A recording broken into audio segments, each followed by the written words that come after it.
महाराज जी, गुरु दीक्षा के बाद शिष्य का नया जन्म हो जाता है, तो क्या गुरु दीक्षा से पहले किए हुए पाप कर्म दीक्षा के बाद नष्ट हो जाते हैं? हाँ, यदि नया पाप कर्म ना हो तो जो दीक्षा मिलती है उससे सारे पाप नष्ट हो जाते हैं। इसमें एक उदाहरण में चतुर्भुज दास जी का पावन चरित्र जब हम देखते हैं तो उसमें आता है कि वो भगवत चर्चा कर रहे थे, तो कथा में यही कहा कि जब कोई दीक्षा लेता है तो उसका नया जन्म हो जाता है, पुराने पाप उस पर लागू नहीं होते। तो एक चोर चोरी करके भाग करके आया था किसी साहूकार सेठ महाजन की, उसके पीछे सैनिक लगे हुए थे, तो जहाँ सत्संग हो रहा था हजारों लोग बैठे थे, उन्हीं के बीच में जाके बैठ गया। तो अब राज सैनिकों ने देख पाया नहीं, उन्होंने सोचा इधर तो सत्संग हो रहा, चोर काहे को यहाँ टिकेगा, तो वो चले गए और चोर बच गया। सत्संग में यही चर्चा चल रही थी कि दीक्षा लेने से नया जन्म हो जाता है, पूर्व पाप नष्ट हो जाते हैं। तो जब सत्संग संपन्न हुआ तो चतुर्भुज दास जी संत थे, उनके पास गए और बोले महाराज आप जो बात कह रहे हैं सत्य है कि दीक्षा लेने से सारे पाप नष्ट हो जाते हैं। तो मैं घोर पापी हूँ, चोर हूँ, हिंसक हूँ, कौन सा पाप नहीं जो मैंने ना किया हूँ, क्या मैं दीक्षा ले लूंगा आज से निष्पाप हो जाऊंगा?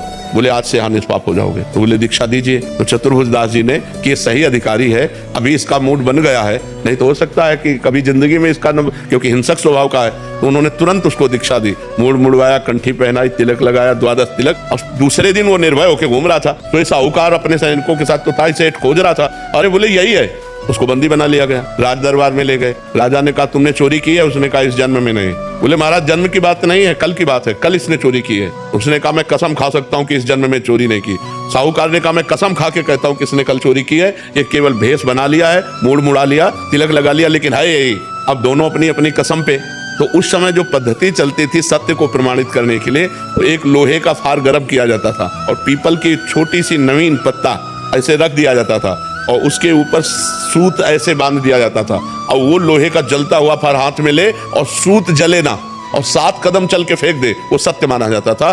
तो ऐसा ही चोर के साथ किया गया, जे ही पूरी पद्धति करके ऐसे फार। तो उसने कहा गुरुदेव ने कहा था कि दीक्षा लेने के बाद नया जन्म होता है, ये अंदर, और जोर से बोला मैंने इस जन्म में कभी पाप नहीं किया, और 7 कदम चला, फेंक दिया, बिल्कुल सूत ज्यों का त्यों।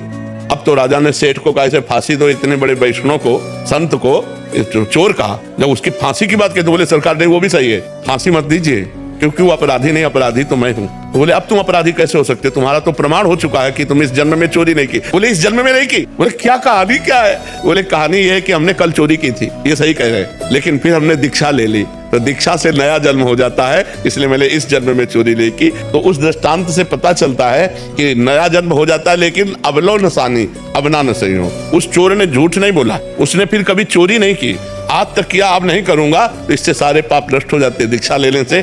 अगर दीक्षा लेकर फिर पाप करे तो पक्के रजिस्टर्ड पाप होते, फिर वो भोगना पड़ता है।